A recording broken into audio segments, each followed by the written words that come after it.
Good. Good. Yep. 3, 2, 1. What's going on YouTube? It's your man Brian Rigbu, six-figure earner through part-time real estate investing, and welcome to video 3 out of 3 on how to start making money in real estate. This is the video where I'm going to show y'all a subject to transaction, and by the end of this video you're going to know how to buy a rental property with no cash and no credit. This is going to blow your mind. I mean, in all the years I've been on YouTube and been in this business, I've seen videos on fixing and flipping. I've seen videos on wholesaling. I've seen videos on owning rental properties, but I've never seen videos on how to complete a transaction like this. It's usually packaged up and sold, but I got y'all.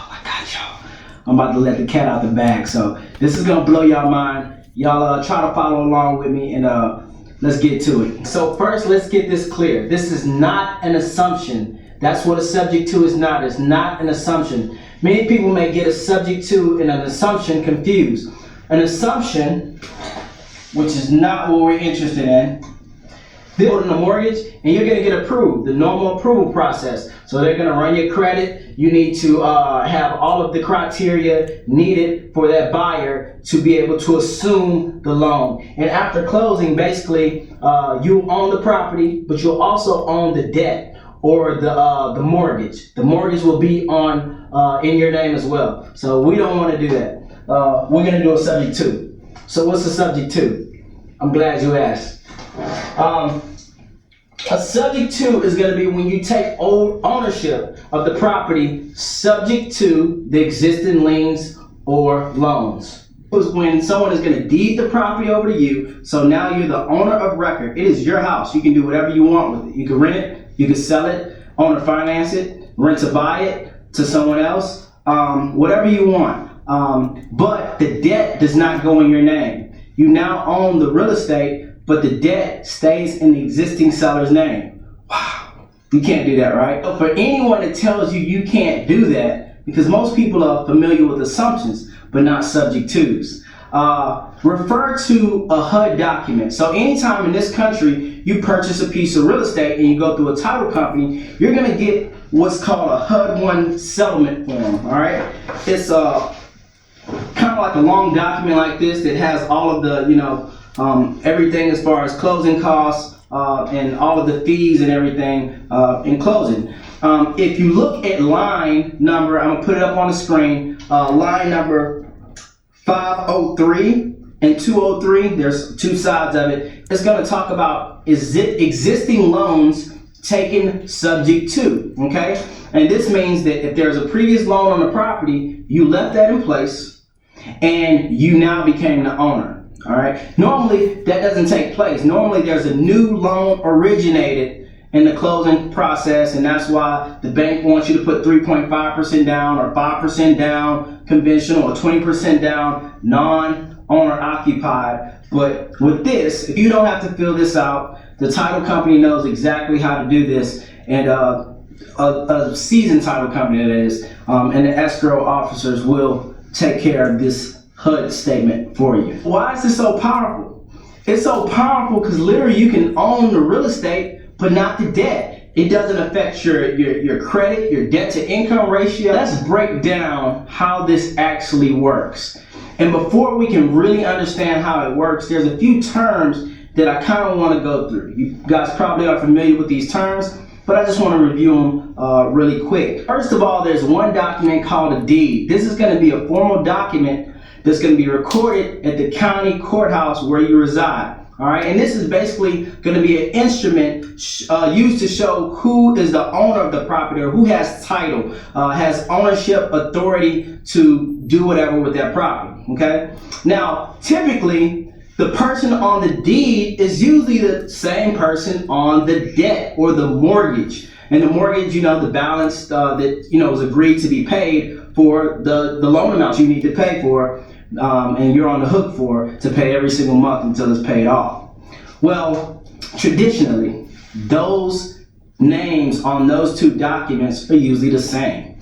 In this instance, what's going to happen is the mortgage is going to stay in place, but now you are going to become the owner. So let's say Jane Doe was originally the owner of this property and her name was on the deed. Also, Jane Doe has a debt on this property, so her name is also on the mortgage. Now, with a subject to transaction, Joe investor now becomes the owner of this property. And the balance of which you purchased the house for, well, the mortgage is going to be listed in the line existing loans taken subject to.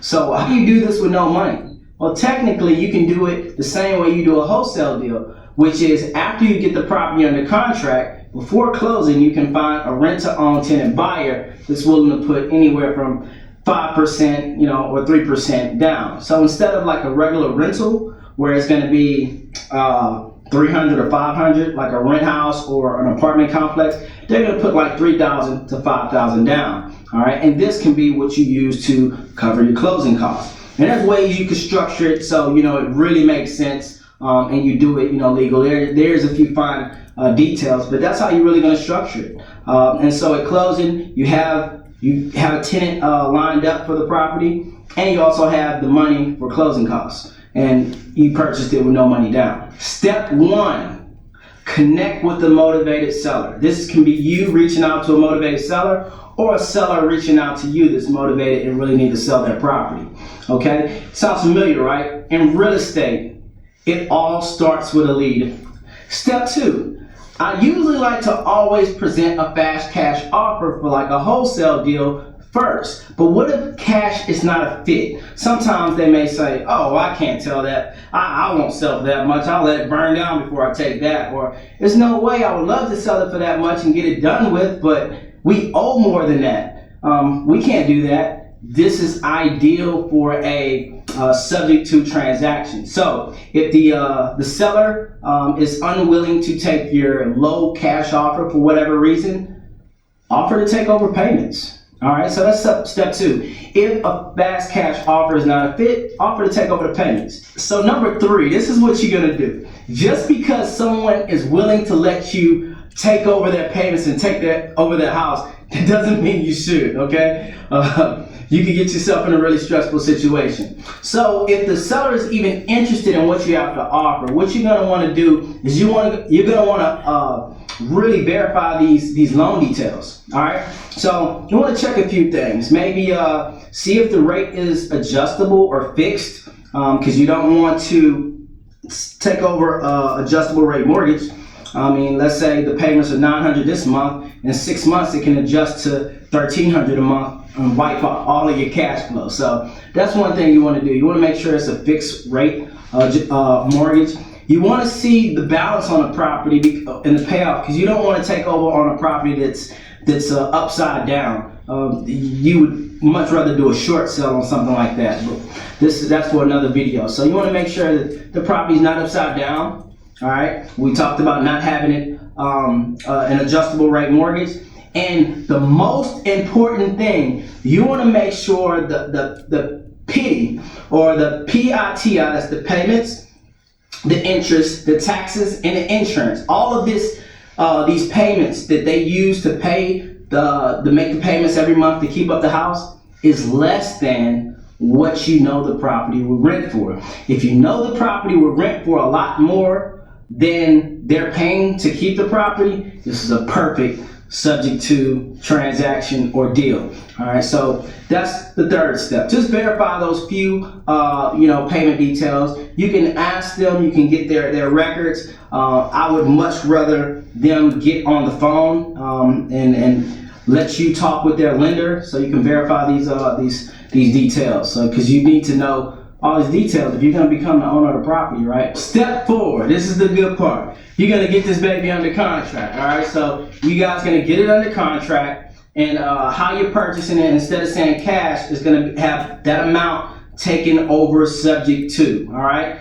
You get it under contract, all right? That's step 4, and you're going to get that over to the title company, and while they're doing their title search, you're going to start to market for rent-to-own buyers. So any type of fees for closing, and there's ways to do it outside of closing where you only have to pay a couple $100, but you want to make sure you got a clear title. But while they're doing a title search in step 4, and you've got it under contract, the title company's working on the title commitment. what you want to do is market for rent-to-own buyers so you can find someone that really wants that house and wants to rent it for what you're marketing for, okay? So once you take possession, you have a tenant, you have down payment, all right? So step 5, what's step 5? Step 5, you really just want to let the title company know that this is going to be a subject to transaction. You're not going through the lender for an assumption. You're simply getting the property deeded over to you, and that's it. You're now the owner of a new piece of real estate. I wish it was more complicated, but it's really not. There are some nuances and some little fine details, but I'm sure you really kind of got the picture of it and the flow and the 5 steps through this short tutorial video. So of course, what are the risks involved? You mean to tell me I hear all this good stuff and there's no risk? Yeah, you're right. There's a few risks. So here's the risk. There's a few things you need to look out for. Of course, one is vacancy. You own a property that has a mortgage. So what happens when the property is vacant? You need to make sure you have reserves in the event of vacancy so you can continue to keep those mortgage payments on time. And that's the reason why you normally, instead of just doing a regular rental, you do something like a rent to own where you have a few thousand in the event of vacancies. All right, so that's one thing. Number 2 is, of course, what we call it a due on sale clause. This is the lender. All right, this frightens people, but seasoned investors know that this is very rare. It's almost like winning the lottery if this happens to you. And the only reason something like this would happen is if you gave the lender a reason to. It's called the due on sale clause. This is when the lender automatically calls the note due because the deed transferred ownership. Be honest with you, the lender is only in one business, and that's lending money. They don't want houses back, okay? They want to lend money out and get interest off of money. So banks are not in the house business. So as long as you keep these mortgage payments paid, you'll be okay. There's nothing to really just kind of bug out on.